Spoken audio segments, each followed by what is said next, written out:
Yo le voy a contar de qué vamos a hablar hoy. Algunas veces hemos dado aquí informaciones sobre los TUCs. Y mi corresponsal en Benares, Martín Caparrós. Señor, que va a ver al único guión vivo de estos días que se iba. Allá en Benares, el ombligo del mundo, como quien dice. Pues me ha mandado nueva información acerca de los TUCs. Y como obviamente las muchedumbres de Buenos Aires están ávidas de información acerca de los TUCs, como puede comprobar cualquiera que escuche el programa de Neustadt, vamos a ver qué se dice. En la mitología hindú, como sabe cualquiera, Kali o Durga, la diosa aquella cuyo ídolo es negro, es una figura compleja, muy importante, y que le da sentido a la vida y a la muerte, y que preceptúa una estricta moralidad. Claro está que no una moralidad como la que imparten los ediles del partido de Vicente López. No es una moralidad pequeña y burguesa, para decirlo. No, es otra moralidad. Ni siquiera es una moralidad cristiana. No es otra moralidad. Pero vamos a ver cuál. Y para saber cuál, vamos a contar la historia de Kali. De qué manera Kali influye en la salvación del género humano y del mundo todo. Dicen que en cierta oportunidad había aparecido un demonio gigantesco, enorme y poderosísimo, que mientras los hombres iban siendo creados, pues se los lastraba. Se morfaban los hombres uno por uno. Los dioses creaban los hombres y este demonio desgraciado se los morfaba. Así calentito. Claro. La creación, desde luego, no iba a poder ser completada de esa manera. Insisto en que este demonio era poderosísimo y dominaba toda la tierra. Era tan grande, por ejemplo, que se metía en lo más profundo del mar y le llegaba el agua a la cintura. Así que calcule qué pedazo de bestia que es este demonio. Le daba el piñez para el servicio de Dios. Exactamente. Y Kali, la diosa Kali, fue la única que se atrevió a enfrentar a ese demonio. Entonces tomó su espada y lo hirió. Pero ¿qué pasaba? De la sangre del monstruo, de cada gota de sangre, surgió un nuevo demonio. De modo que las heridas que Kali le ocasionaba, en realidad no hacían sino multiplicar el número de monstruos y de demonios. Entonces, el desenlace es contado de dos maneras distintas. Los ortodoxos dicen que Kali procedió a matar al demonio y a sus demonios subsidiarios, chupándoles la sangre. Los vampirizó, los dejó sin sangre, y de este modo, no habiendo derramamiento, pues no había tampoco reproducción de demonios. Pero una segunda versión del desenlace dice que la diosa Kali, con el sudor de sus propios brazos, creó a dos hombres. Y a cada hombre le dio un pañuelo rojo, y un pañuelo amarillo y un pañuelo blanco, indicándoles que estrangularan a los demonios sin derramar sangre. Así lo hicieron estos hombres, que fueron llamados por la diosa TUCs.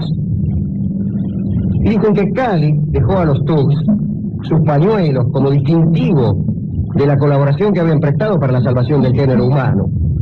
Pero, además de ser un recuerdo, esos pañuelos deberían servir de instrumento para ganarse la vida.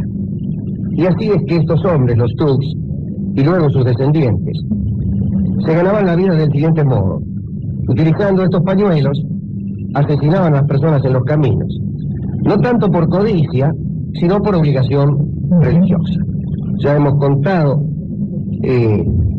algunas cosas de los TUCs. Fíjate que la mitología de la secta justificaba todos sus actos perversos, y que Kali, la diosa, colaboraba con estos asesinatos y además los protegía. A punto tal que en una primera época la deidad aparecía al final de la operación, es decir, cuando todos los viajeros habían sido estrangulados y despojados de sus pertenencias, y procedía a hacer desaparecer los cadáveres, mientras que todos los adeptos daban espaldas a la diosa para no verla durante esa operación. ¿Los hacía desaparecer de qué modo? Bueno, se los lastraba. Convengamos además que el bien y el mal en esta mitología que está usted narrando no son aquellas cosas que suponemos como batalla entre una ética y otra diferente aquí en Occidente, por otra parte. No hay un equilibrio que depende del ejercicio de las acciones del mal para que el mundo sea lo que es hoy en día. Así es, el mal es una fuerza dinámica. Pero sucedió una vez que un Tug novato, sintió curiosidad por ver cómo la diosa se morfaba los cadáveres y se dio vuelta para mirar. Bueno, esta indiscreción provocó el enojo de la diosa, que desde ese momento ya no apareció más. Y entonces la tarea de sepultar a los cadáveres cayó sobre las espaldas, por decirlo así, de ciertos Tugs, que por cierto se dividían en 4 secciones.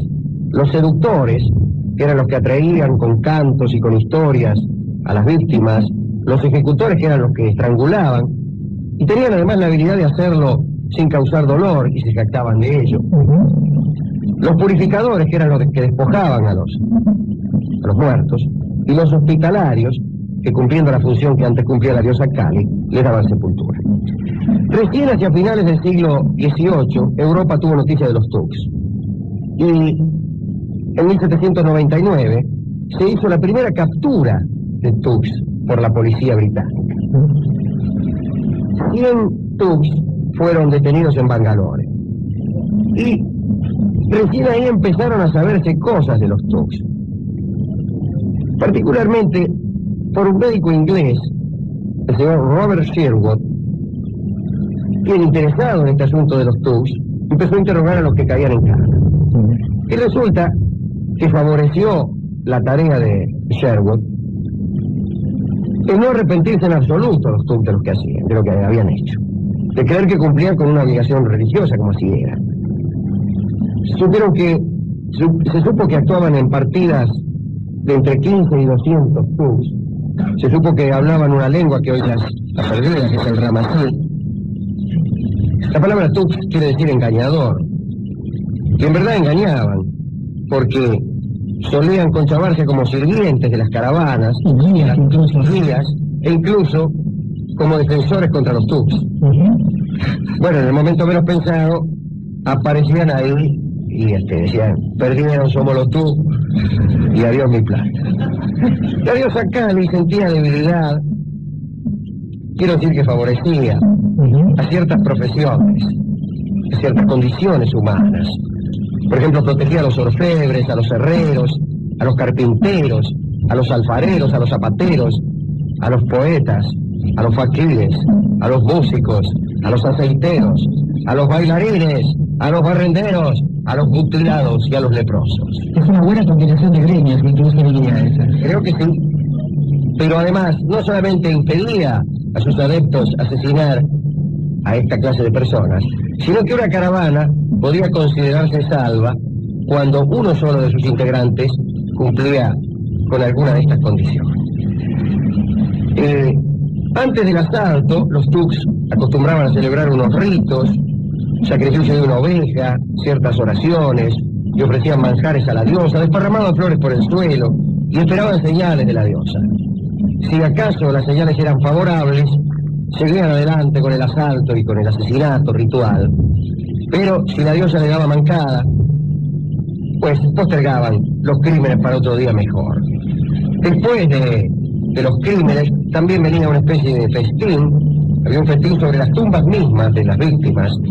Ponían una sábana inmaculada como mantel, y sobre la sábana ponían un zapapico y una moneda de plata, y abrían un hoyo en el suelo, y en ese hoyo metían un alimento dulce, una especie de azúcar que se llamaba goor, y de allí comían. Pero no todos comían, solo comían aquellos que ya habían matado. Los que no habían matado todavía no tenían derecho a gustar del goor. Habrá de decirse que a partir de la edad de 10 años, los chicos ya empezaban a acompañar a las cuadrillas. Y mirando, aprendían, no sin admiración, las destrezas de sus mayores, que por otra parte eran siempre miembros de la misma familia, porque únicamente había 2 maneras de hacerse Tugs.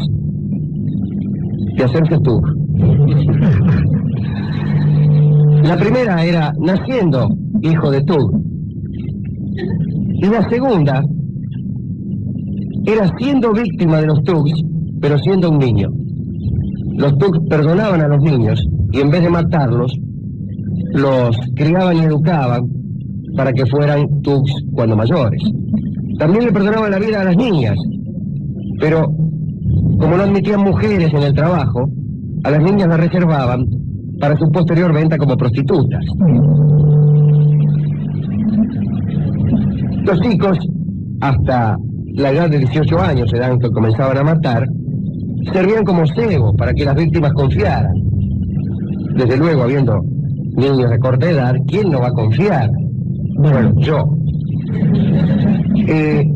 Este amigo Sherwood interrogó a los muchachos, descubrió que algunos tenían otras ocupaciones paralelas, que muchos de ellos eran realmente muy prósperos, que no tenían ninguna necesidad de andar afanando por allí, sino que francamente lo hacían ayunos de toda codicia y únicamente con el propósito de cumplir una obligación sacra.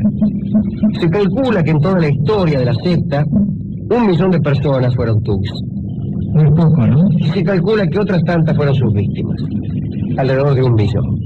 Claro, habrá que decir que los caminos de la India debieron ser francamente una cosa tremenda, y es difícil evaluar cuántas víctimas se deben a los Tux y cuántas otras a los peligros naturales de los caminos de la India, donde se marchaba a pie, en lugares peligrosísimos por la geografía, por la fauna, quiero decir serpientes, lagartos, Tigres de Bengala sin ir más lejos. Quiere decir que viajar en aquel entonces no era lo que es ahora. Hasta que aparece un señor llamado William Sleeman, que fue comisionado en 1830 por el gobierno británico, que no creía mucho en esto, los Tux. Es más, que los utilizó bastante, ¿no? Claro, los utilizó en el siguiente sentido, digo yo, mientras no sé si se oye la colaboración de mi amigo Rolón. Efectivamente, el gobierno británico, tal como señaló Gabriel, utilizó mucho a los Tux del siguiente modo. Inclinó la opinión pública, si es que se puede llamar así, de la India, en contra de los Tux, siendo que los Tux representaban lo nacional, y siendo que, desde luego, el gobierno británico representaba la usurpación. Sin embargo, los campesinos de la India prefirieron aliarse con sus enemigos británicos en contra de los Tux. Pero además los propios Tux tenían muchas supersticiones que conspiraron en su contra, una de las cuales era precisamente creer que los británicos no eran sino el brazo ejecutor de castigos de la propia diosa Kali. Y entonces así los utilizaron los británicos, ¿no? Los tabús que tenían los Tux, es decir, esta imposibilidad de matar a determinadas personas, entre las que se contaban los europeos, como asimismo su fatalismo, su superstición. Los prisioneros, por ejemplo, se resignaban, no luchaban, no trataban de escapar, se aceptaban su destino. La muerte no los asustaba, después de todo, era para ellos cosa de todos los días, no la temían. Y con la eliminación de los Tux, la colonia, el gobierno colonial ganó prestigio y ganó mucho terreno.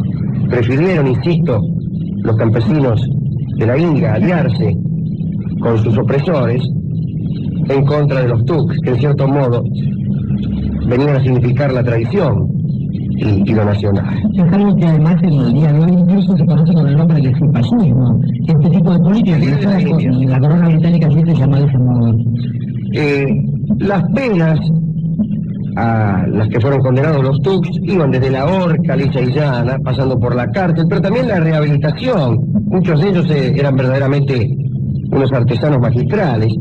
Y así se cuenta que en el castillo de Windsor, la reina Victoria tenía preciosos tapices tejidos nada menos que por los Tux, que ya es decir algo. Dicen que el más famoso de los Tux, Burhan de Allahabad, había matado algo así como 800 personas. Y desde luego esto constituía para él una gran jactancia, porque hablaba de su probidad, de su rectitud, de su sentido religioso, y fundamentalmente de una gran moralidad. Hace poco verosímil la estadística citada por usted hace un rato, esto es que había 1 millón de Tux y había 1 millón de víctimas, hay alguien que se equivoca en el cálculo. Por cada Tux seguramente había más de 12 víctimas, que era el primer número ritual a cumplir siendo un buen Tux, ¿no? Desde luego.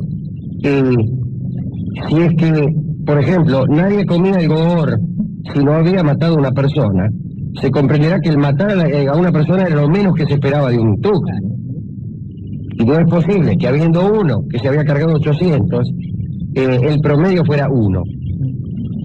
Si han habido 1 millón de tuks, mi cálculo es cuanto menos 15 a 20 millones de víctimas. Eso está mal si eran todos invasores, por otra parte, ¿no? Bueno, pero es que no eran invasores, no, se cargaban solamente a los tipos del país. Los invasores digo en el sentido de diferentes de ellos, que es una manera de conseguir a la gente distinta. Sí, vino después el progreso, además de los ingleses y de Schliemann, vino el progreso y vino el ferrocarril. Y cuando uno es un asesino que trabaja con las caravanas, que asesina con un pañuelo amarillo o con uno blanco, no le conviene mucho al ferrocarril. Le convienen más los caminos donde se va a pie, donde puede uno emboscarse detrás de un árbol o detrás de un matorral. No le conviene tampoco el camión, ni el asfalto, ni el pavimento, ni mucho menos el aeroplano. Y los tuks desaparecieron. No esperen ustedes que, como se hace en algunos programas donde pasan discos y su color de nostalgia se rinde homenaje a cualquier estupidez, que con el pretexto de la desaparición de los tuks empecemos a lamentarnos por ellos. Después de todo eran unos criminales. Pero antes de dedicar, y veremos a quién se lo dedicaremos, habrá que decir que encierra toda una gigantesca paradoja esto de los tuks, que sirve para ponerse a pensar acerca de la peligrosidad de ciertas personas muy morales. Estas personas no eran codiciosas, ni eran simples delincuentes ni atorrantes. Si lo hubieran sido, el problema tuk hubiera sido menor. Eran personas de una acrisolada moralidad que creían cumplir con un deber sagrado. Por eso no le importaba morirse y no le importaba hacer un mal negocio con sus asesinatos. 1 millón de torpenadas, podríamos decir desde aquí. Y esos tipos son mucho más peligrosos. El atorrante, el sinvergüenza, en una de esas se redime. Y en una de esas descubre que no le conviene, que le resulta muy oneroso cometer crímenes. Pero el que está convencido de seguir con una obra santa, ese no se detiene ante nada y no se arrepiente jamás. Si, por ejemplo,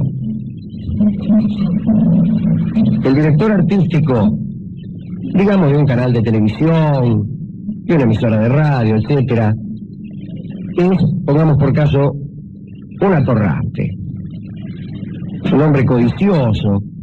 Dios no permita, no sucede eso, pero bueno, imaginemos que el tipo es un sinvergüenza, el tipo no le importa nada, lo único que le importa es ganar guita. Entonces, como realmente no le importa otra cosa, pues llena su programación de programas baratos y al mismo tiempo atractivos, por ejemplo, orgías. Una orgía es relativamente barata de producir y sin duda es mucho más atractiva que una conferencia de Octavio Paz. Bueno, está bien, digo, no está bien, es horroroso, pero ese hombre puede redimirse algún día, o puede encontrar la manera de hacer un negocio con Octavio Paz. Y entonces, por ahí su canal mejora. Bien podríamos decir que un programa con Octavio Paz en medio de 10 orgías diarias casi puede redimir a un gerente artístico de un canal. Sí. Si bien todavía yo estoy por ver dónde está el programa de Octavio Paz. Pero este es un caso. El hombre codicioso que hace malos programas porque le conviene, porque no tiene ganas de gastar en buenos artistas. Pero imaginemos el otro caso. Es un director artístico que no es codicioso, ni sinvergüenza, sino meramente un estúpido. Entonces en realidad le gustan los malos programas. Y cree hacer un gran servicio a la humanidad poniendo los programas que le gustan a él, que son abominables. Bueno, ese tipo desde el punto de vista moral es mejor que el otro. Pero desde el punto de vista del favor que hace o no hace al público, es peligrosísimo. Porque ese no tiene redención. Ese seguirá insistiendo. Y creerá que nos está haciendo un favor. En esto deberíamos pensar. la peligrosidad de algunos individuos que están convencidos de actuar conforme a derecho y conforme a una crisolada moralidad. De hecho, estaban los ninjas, ¿no es cierto?, que hacían de la matanza un acto por el medio del cual se podía encontrar la evolución del alma. O sea, la evolución de ellos consistía en lograr matar de un modo perfecto. Si lograban esto, lograban la santidad. Y que ellos de eso no tenían ningún sentimiento de culpa y se entrenaban arduamente para la matanza, porque así lo pedía Dios, ¿no es cierto? Pues yo prefiero un chorro a eso. Muy bien. Y ahora sí, la dedicatoria. La dedicatoria que siempre hay todos los días. ¿A quién podemos dedicar esta charla de hoy? Bueno, qué sé yo, no tengo mucha ganas de dedicarla a nadie, pero... Yo estaba pensando en alguien y pensaba que la forma de acercarse a los Tugs puede pasar por maneras extrañas. Una es siendo una víctima de ellos, o sea, conocerlos así, otra es siendo un Tug, otra es siendo un investigador, alguien que busca a Dios en esos terrenos extraños, y otra es la forma en que por lo menos yo me acerqué hace muchísimos años a los Tugs, y sospecho que quizás usted también. Fue a través de un italiano, no de un hindú. Fue a través de un muchacho que jamás había viajado demasiado. Un señor de Brindisi. Un señor de Brindisi que cruzaba desde ahí hasta Patras y a lo sumo eso, y que siempre tuvo muchas deudas encima y que escribía justamente para redimirse, cuya idea del bien y del mal hemos mamado muchos desde ciertos libros de la colección Robin Hood. Estoy pensando en Emilio Salgari, estoy pensando en Sandokan y en esas aventuras que nos hicieron conocer esta forma del mal. Creo que él, que sí nos enseñó una moral distinta, desde otro lugar, desde aquel punto de vista donde lo bello aparece justamente allí donde florece el mal, se merece, por ejemplo, pensar que en aquellas noches largas maduró la fruta amarga a veces de esta enorme soledad. Para Emilio Salgari, para los aceiteros y los bailarines y los faquires y los poetas, ¿Cómo no? que como nosotros hubiéramos salido indemnes de aquello, porque uno no es inocente de versos, y no tiene nada que ver que los versos de uno sean malos. Es cierto. Ni siquiera es necesario del todo haber escrito versos para ser poeta. Sí, señor. Solamente es necesario, y algún día hablaremos de esto, haber entregado el alma a la diosa. Bueno, para los poetas que por eso se han salvado de los Tugs, esta fruta amarga que algunos habrán tenido que morfarse allá en las soledades de Benarés.